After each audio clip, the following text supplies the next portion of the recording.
The Tao of Self-Confidence, Episode 402. Welcome to the Tao of Self-Confidence, where I share stories of amazing women who have discovered their inner journey to self-confidence. Visit our website at thetaoofselfconfidence.com. Your inner journey to self-confidence awaits.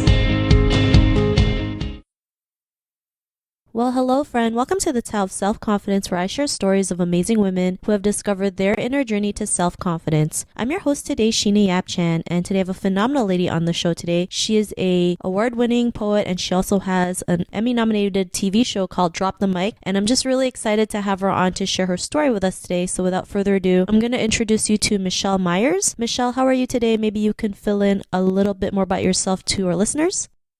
Sure. Hi, Sheena. Thank you so much for having me on the Tao of Self-Confidence. I'm really happy to be here. I've been a spoken word poet for 17 years. I think that many people are most familiar with the work that I do with my poetry partner, Kathy Vilefan, and together we're called Yellow Rage. And many people are familiar with us because they've seen us on HBO when we were on Def Poetry Jam. So as far as my background as a spoken word poet, that's kind of where I have my beginnings. And then as a spoken word poet, I've also been able to expand into the work that I do as an educator. So I'm a full-time associate professor at Community College of Philadelphia, and it's there that I have a spoken word television competition show for students called Drop the Mic, and we're really happy that we've been nominated for an Emmy 2 times. And I also teach as an adjunct assistant professor at Temple University in the Asian Studies program. So I try to find ways to kind of bridge the creative work that I do as a poet with the work that I do as an educator.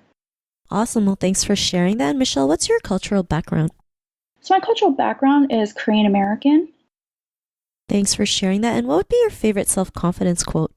So I have 2 that I've used to help to kind of keep myself motivated and to just kind of give me courage whenever I feel like when I hit a wall. So Lauryn Hill is one of my favorite artists and someone who has been an inspiration to me in so many different ways. And so she has one song from the Miseducation of Lauryn Hill called Do Wop That Thing. And there's a line from that song where she says, "Don't be a hard rock when you really are a gem." And so that's something like when I feel like I'm selling myself short, I kind of say that becomes like a mantra to myself. So that's one. And then another one that I say to myself quite often is a pretty well-known proverb or saying that states, "Just when the caterpillar thought the world was over, it became a butterfly." And so when I feel like I'm going through like a particularly hard time or, struggling and so forth, I just remind myself that there's no such thing as failure, that sometimes transformation can, force us into a position of struggle, but that a lot of times perhaps we have to change our particular mindset or the way that we're viewing it, and then just kind of be open to the whatever kind of possibilities that might arise, because sometimes that struggle is just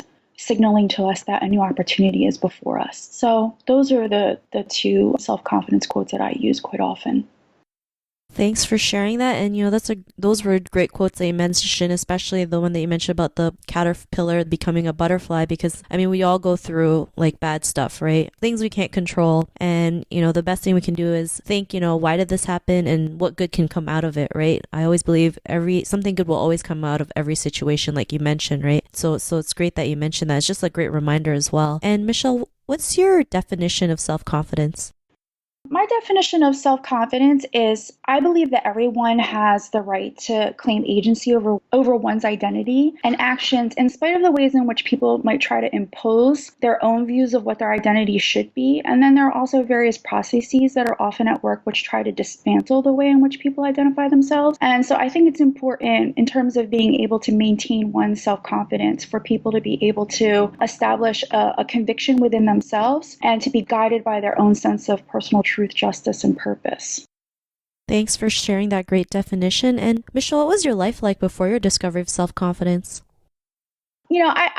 Even though a lot of people will tell me that they think that I'm a very self-confident person and they always view me as being very strong. Sometimes people will use the word fierce too when they express to me like how they view me. I actually always feel like I'm working on my self-confidence. I don't know that anybody ever really truly eliminates feelings of insecurity or doubt. I think there are things that happen in our lives every single day which kind of challenge us. And so I feel like I'm always having those kinds of experiences experiences too, but I think what I do for myself that perhaps other people need to work on some more is that even when I feel those insecurities creeping in, I'm always trying to counter that. Like whatever kind of negative thoughts are coming into my head, I'm always trying to counter that with positive self-talk, where I try to be my own kind of pep coach. And so I think it's important that anytime we have these insecurities or these doubts that are popping up in our thoughts, or just for various in other ways in our lives, that we have to figure out how we are going to handle and push through those kinds of insecurities and doubts. So yeah, I think that for me, that's the thing that I try to remind myself all the time, is to make sure that I'm thinking through and I'm telling myself positive things, and that I'm encouraging myself, and that as I'm encouraging myself, that I'm just constantly pushing through. So yeah, I think that I'm still in progress as far as like self-confidence is concerned. Awesome. Well, thanks for sharing that. I know, this journey to self-confidence is always a never-ending journey. But was there a moment in your life where, you realized you had that confidence to go out there and be the person that you are today, be the poet, do things like Beyond Deaf Poetry Jam? Was there like a aha moment in your life? Sure. I mean, I think that these aha moments for me happen on an ongoing basis, especially when I do go out and perform and people approach me after my performance, especially if they're young women and especially if they're young Asian American women. As I mentioned earlier, Kathy and I have been performing poetry for 17 years now, and it's always very humbling when, a young Asian American woman will come up after a set and will say that they've been listening to my poetry for over a decade, or, they'll say that when they first heard, one of my poems or my poetry partner and I's poems together, that we expressed things that they had always wanted to say, but never really felt like that they could say it, that they didn't feel like that they had the courage to say it. And then sometimes these women will say that listening to our poetry gave them the inspiration to write poetry themselves, to become more outspoken, to express themselves in ways where they are laying claim to whatever identities they want to lay claim to in a way that's uncompromising and unapologetic. And so whenever I feel as though, I'm being overcome by doubts and insecurities and struggles, it's remembering all the ways in which these women who have shared these feelings with me, these thoughts with me, I just think about how they in turn inspire me. And so that gives me the strength and the courage to keep going, because the other thing that all of this reminds me of is that, we don't live and we don't function in isolation. We are a part of a community. And so in performing my poetry, I think that's something else that's, become very, very clear to me, is that the work that I do, the work that my poetry partner, that we do together when we're performing this poetry and sharing it, that we're trying to build community. And I'm hoping that, not when I say community, I mean it not just like within or among Asian American women, but also among, the Asian American community in general, but then even beyond that as well, to be able to kind of cross cultural boundaries,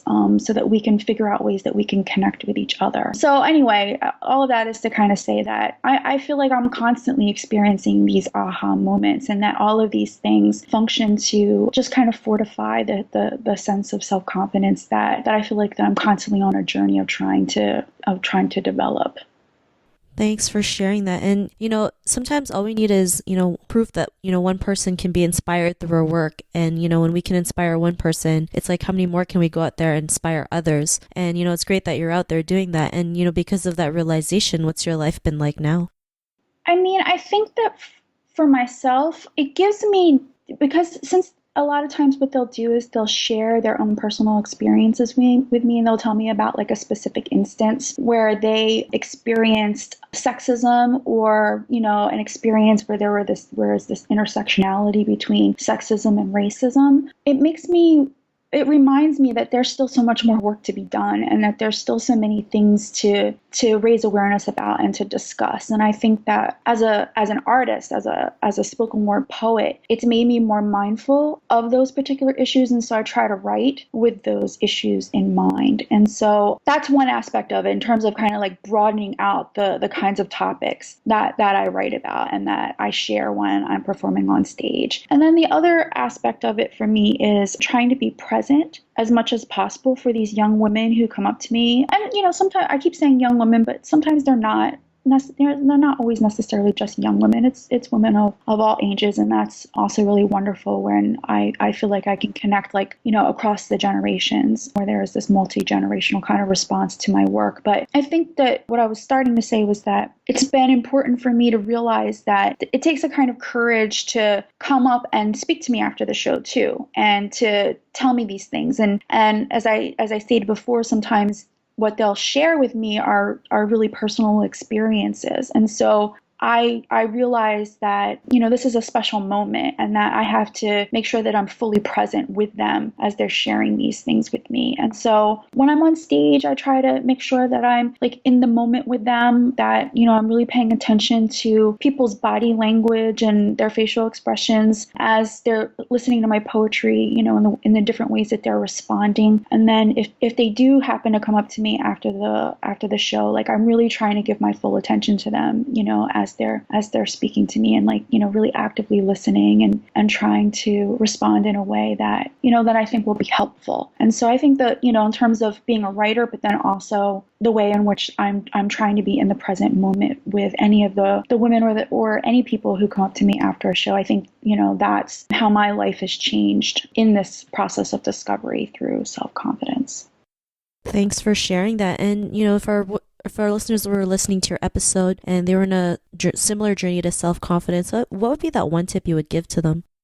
I think that what I would advise people who are trying to, boost their own self-confidence, I really like to encourage them to try to approach their lives more intentionally. I think that practicing mindfulness is also very helpful. So really trying to have a moment where they can be, I talked in my last answer about being present with others, but I think it's equally as important to be present with ourselves. And so trying to find a moment where we can, kind of have to be disconnected in a way where we can be aware of ourselves and just take that time to breathe and to really get in tune with what it is that we're feeling, and hopefully in becoming more in tune with what it is that we're feeling, we can also help guide ourselves into making the decisions that would be best for us in whatever situations that we're faced with having to make decisions. And also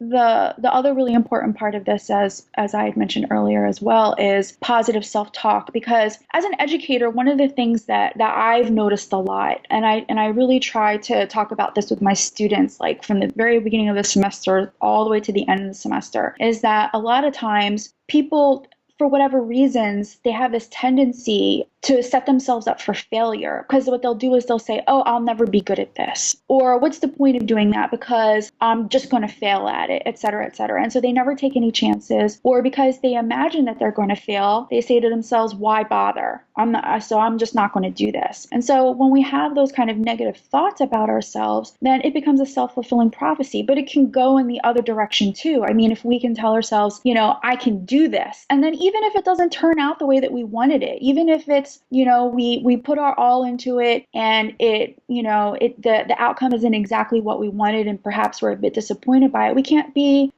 discouraged by that. We have to tell ourselves, okay, well, now I have that experience and I'm going to do better next time. I'm going to try again, right? We have to just keep trying again. And so, one of the things that I'm, constantly, as an educator, but then also I think like when I go out and I lead these poetry workshops and I, try to do these connections within the community among different people, I try to encourage them to think about all the ways in which, we can motivate ourselves in positive ways. And so we have to, if we don't believe in ourselves, then how can we expect anybody else to believe in us? So we have to tell ourselves, I can do it, or I can do better, or, whatever kinds of positive, whether they're mantras or, whether and it doesn't even, it can be words, but, something else that I encourage my students to do is to create a vision board. Create a vision board, of all the things that inspire you, of all the goals that you have, or all the places that you want to visit, or, the things that you want to have in your life someday, maybe a family or that job or whatever, and just, put it up, make a little collage out of it, and then put it up someplace where you can look at it every day. So anyway, it's about figuring out a way to surround yourself with positivity, and to have a space and a time during the day where you can kind of give attention to yourself, and then also talk to yourself positively and encourage yourself. All of that would be advice that I would give to people as they're on their own journey towards self-confidence. Thanks for sharing those awesome tips. And if our listeners wanted to get to know a little bit more about you and what you do, or check out some of your poetry work, is there any links or social media profiles we can connect with? Sure. So I do have a website, which is michellemyerspoet.com. And so Michelle is MICHLLEMYERS, and then poet.com. And there are no spaces in that. And then I am also on Facebook. So if people wanted to look me up on Facebook, I'd be happy to connect with folks that way. And then if people wanted to reach out to me, I do have 2 email addresses. So michellemyerspoet@gmail.com, and then michelle@yellowrage.com. And again, Michelle has 2 L's in it. So yeah, any one of those ways would be really great if people wanted to connect. Awesome. Well, thanks for sharing that. And to our listeners, if you want to connect with Michelle, you can also head on over to thetowofselfconfidence.com and search for Michelle's name. Her show notes will pop up along with everything else we talked about. And I just want to thank Michelle for taking the time to share her story and tips with us today on self-confidence. So thank you so much, Michelle. Oh, sure. Thank you. It was a great pleasure. Thanks so much, Sheena. Not a problem. It was an honor having you on the show. And to our listeners, be on the lookout for another new episode of another amazing woman's journey to self-confidence. And we'll talk to you soon. Bye for now. Thank you for tuning in to another amazing episode of The Tao of Self-Confidence. Visit our website at thetowofselfconfidence.com to check out cool resources, blog articles, show recaps, and so much more. Your inner journey to self-confidence awaits.